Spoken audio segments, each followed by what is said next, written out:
here we go again. It's been over a century since Charles Dickens, basically died. And now with a new cover-up and a new eye, and thank God that I have 189 subscribers. Thank you for all those subscribers out there. And let's get this started right now. Charles John Huffam Dickens, the son of John Huffam Dickens, was born on February 7th of 1812 in Portsmouth, England, in this very house right here. Wonder what the neighbors would have thought of about, like, the very screaming baby Charles. Yeah!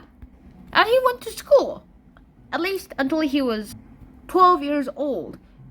Because this is what happened. I downloaded this in quite a hurry, which is why it's very blurry. One day, John Huffam Dickens went on a walk with Charles Dickens and pointed out this very house and said, if you work hard enough, you can buy a really good house like this one.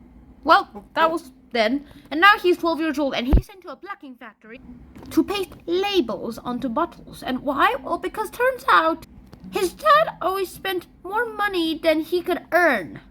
And so he was sent to debtor's prison. This is the actual prison that his dad was sent to.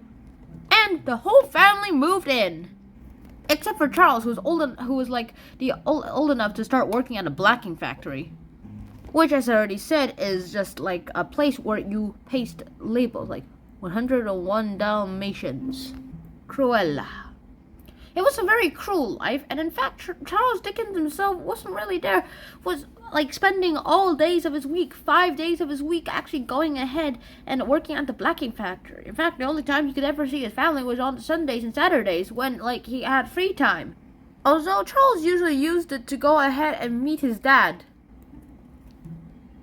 Charles started growing up, and while he was doing the blacking business, he also started working for some newspapers.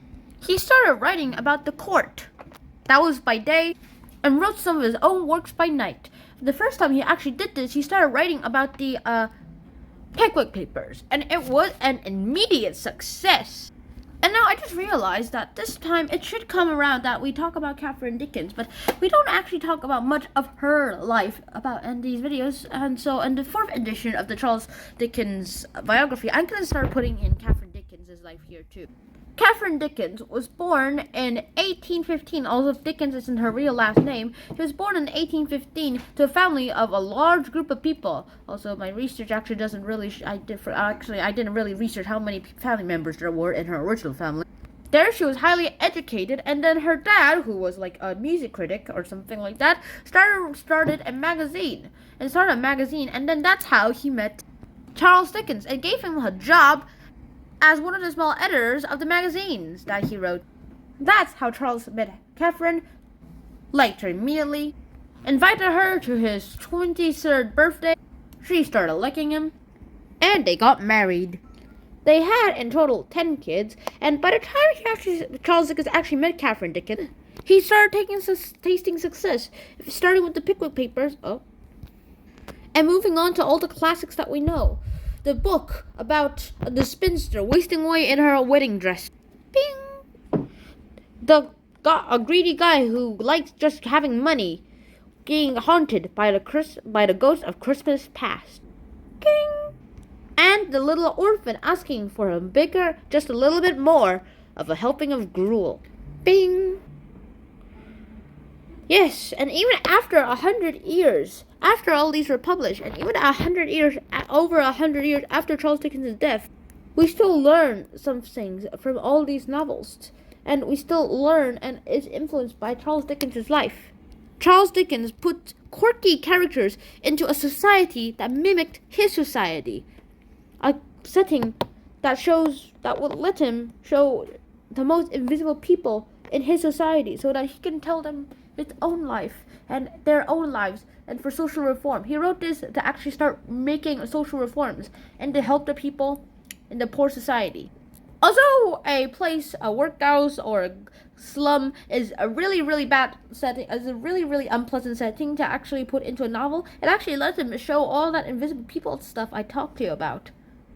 However, in the end, one of the probably biggest reasons why his marriage with Catherine, Bob, Laser Eyes B, and Charles Dickens probably failed was the fact that during a theatrical production, he actually met a woman called Ellen Ternan.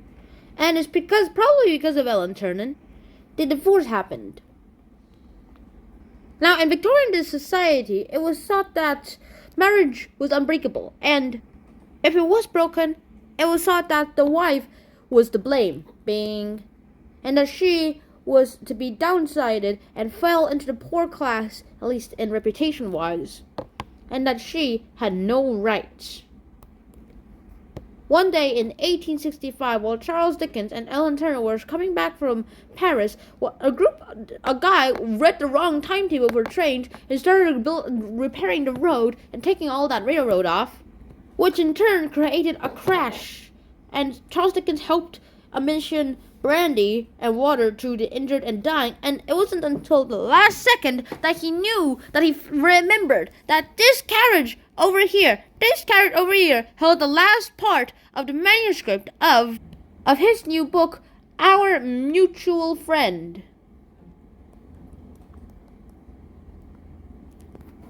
So luckily it was saved. This incident actually shook Dickens very badly, and it would affect the rest of his life. Charles Dickens actually considered visiting America the second time in 1861, but then because of the sudden Civil War, which did some complications, he postponed it until 1867, which is when the country was unified once again. And so he came back to America and visited everything, and then he fell ill again. And then with permission from his doctor, he actually gave lots of sermons, some farewell sermons, during the rest of the days of his life, from 1868 to 1869. He gave some farewell sermons. In fact, he gave in total about 100 sermons in several provinces and places around the world. Then he tragically died on June 9th of 1870.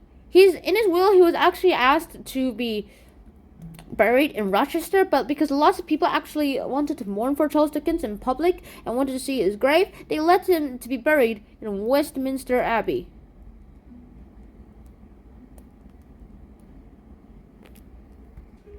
His ex-wife, Catherine Dickens, outlived him by 9 years, and she died in 1879. Right next to the fourth child that died. To this day, every book we read, in fact, to this time, I'm reading Oliver Twist, we're learning something new. In fact, we had to create a new adjective for the whole style of Dickens writing. We call it Dickensian. In fact, that's probably the reason why reading Dickens' novels is probably the best time for the reader, and it's the worst time for his characters. A Dickensian place would probably mean a place that's literally a bad place and has had poor conditions. But if we're calling a novel Dickensian, we'll probably give it high honors, as it's saying it's true to what it really wanted to write. It's true to the author's purpose of writing it. And so that's the end of today's episode.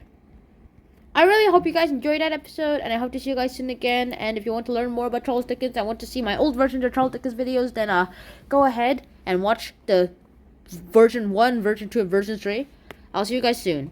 Until next time, Schnan out. Peace.